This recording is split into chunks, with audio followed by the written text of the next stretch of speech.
იმიტომ რომ ამ შემთხვევაში ნიკოს ვეთანხმები აბსოლუტურად, რომ რა თქმა უნდა ნარკოტიკებისგან თავისუფალი მეთოდით კურნალობა და ნარკოტიკებისგან სრული გათავისუფლება ეს არის იდეალური გამოსავალი, ეს უნდა ყველა ნარკოლოგს. თუმცა ეს არის რემისია და არა გამოჯანმრთელება. დიახ, რემისია, მაგრამ თქვათ რემისია შეიძლება იყოს 10 წელი, 20 წელი შეიძლება იყოს ეს რემისია, რასაც ჩვენ უკვე ვეძახით, რომ პრაქტიკულად ეს ადამიანი განკურნებულია. თუმცა გამუდმებით უნდა აკონტროლოს თავისი ქცევა. მოდით ვკითხოთ ნიკოს. ნიკო, თქვენ ეთანხმებით თუ არა იმას, რომ თქვენ ახლა ხართ რემისიულ მდგომარეობაში და არ ხართ განკურნებული?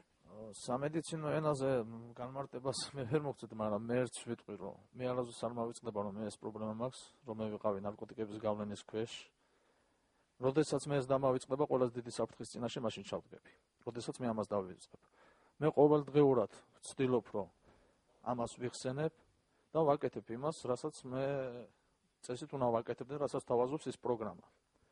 და ყველაზე ჩემი მთავარი პრინციპი და ყველაზე მთავარი რაც არის, რომ მე გავიხანგრძლივ ეს მდგომარეობა და არ ვიყო დამოკიდებული ამ ნარკოტიკებზე, ჩემი ურთიერთობა უნდა იყოს ხშირად ისეთ ხალხთან, ვინც ამ პრობლემას უკვე მოშორებული არის და რაღაცას ცხოვრებისეულ ნაბიჯს დგამენ, რაღაცა ინტერესი აქვთ.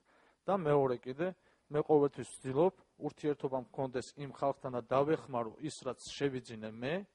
ეს პროგრამა მუშაობს მხოლოდ ამ მიმართულებით, გაეცი ის, რაც შეიძინე. ამით კიდე მე ჩემთავს ერთხელ ვარწმუნებ, რომ იქ საჩემო არაფერი არ არის. ამით კიდე მე ჩემთავს ვადარებ, რომ მე სად ვიდექი და სად გევარ დღეს, ამ ხელაზე წინ გადადგმული ნაბიჯი მაქვს, უფრო დიდ სტიმულს ვაძლევ და ამით კიდე მე ჩემთავს მეორებ და 1000 ჯერ, რომ იმას, რასაც მე ვასწავლი, რაც მე გავიარე, რომ ეს მეც უნდა ვაკეთო და არ უნდა დამავიწყდეს. მადლობთ, ნიკო. მოდით